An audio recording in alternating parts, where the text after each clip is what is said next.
નમસ્કાર વાલા પેન્શનર મિત્રો, નિવૃત્ત કર્મચારી મિત્રો, ભાઈઓ તથા બહેનો, સ્વાગત છે આપનું આપણી આ યુટ્યુબ ચેનલ ભાવેશ મકવાણા ન્યૂઝમાં।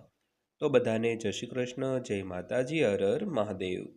તો પેન્શનર મિત્રો, આજના વિડીયોમાં આપણે વાત કરવાના છીએ આજની તારીખ 7/3/2026ના પેન્શન સમાચારની। તો ગુજરાત રાજ્યના પેન્શનરોના મેડિકલ એલાઉન્સને લઈને આજ બપોરે જ આવ્યા છે એક મહત્વના સમાચાર। તો પેન્શનર મિત્રો, શું છે આ મહત્વના સમાચાર જે દરેક ગુજરાત રાજ્યના પેન્શનરોને જાણવું ખૂબ જ જરૂરી છે? તો તે જાણવા માટે આજના વિડીયોમાં અંત સુધી બન્યા રહેજો, એટલે બધી જ માહિતી તમને વ્યવસ્થિત રીતે સમજાઈ જશે।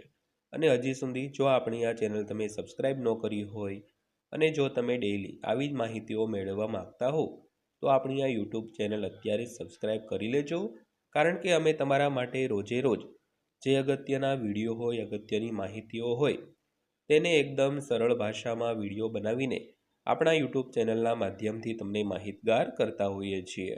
તો ખાસ કરીને આવી માહિતીઓ મેળવવા માટે આપણી આ ચેનલ સબસ્ક્રાઈબ કરી અમને થોડોક સપોર્ટ કરજો, જેથી કરીને અમે નવી નવી માહિતીના વિડીયો તમને સરળતાથી આપી શકીએ। તો વાત કરીએ આજના વિડીયોમાં કે કેન્દ્ર સરકાર અને રાજ્ય સરકારના કર્મચારીઓ માટે 8મો પગાર પંચ લાગુ કરવાની પ્રક્રિયા હવે શરૂ થઈ ગઈ છે અને જૂની પેન્શન યોજના એટલે કે ઓલ્ડ પેન્શન સ્કીમ પુનઃસ્થાપિત કરવાની માંગ ફરીવાર એક વેગ પકડી રહી છે। તો કર્મચારી સંગઠનો આને મુખ્ય મુદ્દો બનાવી રહ્યા છે। તો જ્યારે સરકાર નાણાકીય સંતુલન જાળવવાની જરૂરિયાતનો ઉલ્લેખ કરી રહી છે, તો કમિશનની ભલામણોમાં શું ફેરફાર કરવામાં આવે છે તે જોવાનું બાકી છે। તો ખાસ કરીને રાજ્ય સરકાર હોય કે કેન્દ્ર સરકાર, દરેકના પેન્શનરો અને કર્મચારીઓ 8મા પગાર પંચ ક્યારે લાગુ થશે તેની રાહ જોઈ રહ્યા છે। અને સાથે સાથે તાજેતરમાં જૂની પેન્શન યોજના જે ખૂબ સમય પહેલાં જે લાગુ હતી, પરંતુ તેની જગ્યાએ હાલમાં નવી પેન્શન યોજનાઓ લાગુ છે, તો આ ઓપીએસને પુનઃસ્થાપિત કરવાની માંગે પણ વેગ પકડી રાખ્યો છે। તો આજના વિડીયોમાં આપણે તે બાબતે ચર્ચા કરવાના છીએ, તો આજનો વિડીયો ખાસ કરીને અંત સુધી જોઈ લેજો। તો વિગતવાર વાત કરીએ તો કર્મચારીઓ માટે પેન્શન સુધારા અંગેની ચર્ચા ફરી એકવાર ગરમાઈ ગઈ છે। તો 8મા પગાર પંચની પ્રક્રિયા શરૂ થતાં કર્મચારી સંગઠનોએ જૂની પેન્શન યોજનાને સંપૂર્ણ રીતે પુનઃસ્થાપિત કરવાની માંગણી પણ શરૂ કરી છે। તો કર્મચારી સંગઠનોનું કહેવું છે કે નવી સિસ્ટમમાં પેન્શન નિશ્ચિતતાનો અભાવ છે, તેથી સરકારે જૂની પેન્શન સિસ્ટમ પર પાછા ફરવું જોઈએ। તો આ બાબતે વિગતો શું છે તેની વાત કરીએ તો કર્મચારી સંગઠનો federation of central government employees and workers અને all India defence employees federation એ નેશનલ કાઉન્સિલ જોઈન્ટ કન્સલ્ટિવ મશીનરીની સ્ટાફ સાઇડ ડ્રાફ્ટિંગ કમિટીની સમક્ષ પોતાની માંગણીઓ રજૂ કરી છે। તો યુનિયનોએ સ્પષ્ટ કર્યું છે કે નેશનલ પેન્શન સિસ્ટમ એટલે કે એનપીએસ અને તાજેતરમાં લાગુ કરાયેલ યુનિફાઈડ પેન્શન સિસ્ટમ એટલે કે યુપીએસ બંને નાબૂદ કરવી જોઈએ અને જૂની પેન્શન યોજના પુનઃસ્થાપિત કરવી જોઈએ। તો હકીકતમાં યુનિફાઈડ પેન્શન સિસ્ટમ પ્રત્યે કર્મચારીઓનો પ્રતિભાવ અપેક્ષા કરતાં ઘણો ઓછો રહ્યો છે। તો સરકારે સંસદમાં માહિતી આપી હતી કે 30 નવેમ્બર 2025 સુધીમાં ફક્ત 122-123 કેન્દ્ર સરકારના કર્મચારીઓએ યુપીએસ પસંદ કર્યું છે। તો આમાં નવી ભરતીઓ, હાલના કર્મચારીઓ અને કેટલાક નિવૃત્ત કર્મચારીઓનો સમાવેશ થાય છે। તો જ્યારે કુલ પાત્ર કાર્યબળ આશરે 2.3 થી 2.5 મિલિયન છે, તો ત્યારે ફક્ત 4 થી 5% લોકોએ યુપીએસ છે તે અપનાવ્યું છે। ત્યારબાદ વાત કરીએ તો યુનિયનના નેતાઓએ શું કહ્યું છે તેના વિશે।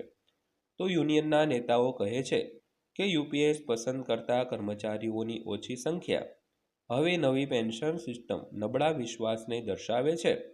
તો તેઓ દલીલ કરે છે કે જૂની પેન્શન યોજના હેઠળ કર્મચારીઓને તેમના છેલ્લા પગારના આશરે 50% પેન્શન વત્તા મોંઘવારી ભથ્થું મળતું હતું, તો જ્યારે એનપીએસ હેઠળ પેન્શનની રકમ બજારના વળતર પર આધાર રાખે છે, જેને કારણે ભવિષ્યની આવક નિશ્ચિત બને છે। જોકે અત્યાર સુધી સરકારનું વલણ સ્પષ્ટ રહ્યું છે અને સરકારનું કહેવું છે કે હાલમાં જૂની પેન્શન યોજના ફરીથી શરૂ કરવાનો કોઈ પ્રસ્તાવ નથી। તો તેમના મતે લાંબા ગાળે સરકારી તિજોરી પર ભારે પેન્શન બોજને સરભર કરવા માટે એનપીએસ જરૂરી છે. તેથી એનપીએસને સંપૂર્ણપણે નાબૂદ કરવાને બદલે સરકારે યુપીએસ વિકલ્પ રજૂ કર્યો, જે લઘુત્તમ પેન્શનની કેટલીક ખાતરી આપે છે. તો ખાસ કરીને સૌથી પહેલાં જે ઓપીએસ લાગુ હતી, ત્યારબાદ એનપીએસ આવી અને એનપીએસ બાદ જે યુપીએસ આવી. તો યુપીએસ છે તે ઓપીએસની સમકક્ષ થોડાક લાભો પ્રદાન કરે છે. તો તેના લીધે યુપીએસ પણ હાલમાં એક એમ કહેવાય કે વધુ પ્રચલિત પેન્શન યોજના છે, પરંતુ યુપીએસની પણ ઘણી મર્યાદાઓ છે. તેને લીધે હવે કર્મચારી અને પેન્શનરોના સંગઠનો ઓપીએસને ફરીથી પુનઃસ્થાપિત કરવા માટે માંગણીઓ કરી રહ્યા છે. ત્યારબાદ વાત કરીએ તો સૌથી મોટો પેન્શન મુદ્દો છે. તો હવે જ્યારે 8મા પગાર પંચની ચર્ચાઓ શરૂ થઈ ગઈ છે, ત્યારે પેન્શનનો મુદ્દો સૌથી વિવાદાસ્પદ વિષય બની શકે છે. તો કર્મચારી સંગઠનો આ મુદ્દાને જોરશોરથી ઉઠાવવાની તૈયારી કરી રહ્યા છે. તો જ્યારે સરકાર નાણાકીય સંતુલન જાળવવાની જરૂરિયાતનો ઉલ્લેખ કરી રહી છે. તો આગામી મહિનાઓમાં એ જોવાનું મહત્વપૂર્ણ રહેશે કે કમિશનની ભલામણોમાં પેન્શન સિસ્ટમમાં કયા મોટા ફેરફારો સૂચવવામાં આવે છે મિત્રો. તો મિત્રો, આ હતી આજની માહિતી પસંદ આવી હોય, વિડીયો સારો લાગ્યો હોય તો વિડીયોને એક લાઇક કરજો અને આવી જ માહિતીઓ રોજે રોજ મેળવવા માટે આપણી આ ચેનલ સબસ્ક્રાઈબ કરી લેજો. તો ફરીવાર પાછા મળીશું એક નવા વિડીયો સાથે, નવી માહિતી સાથે. ત્યાં સુધી સૌને જય હિન્દ, વંદે માતરમ.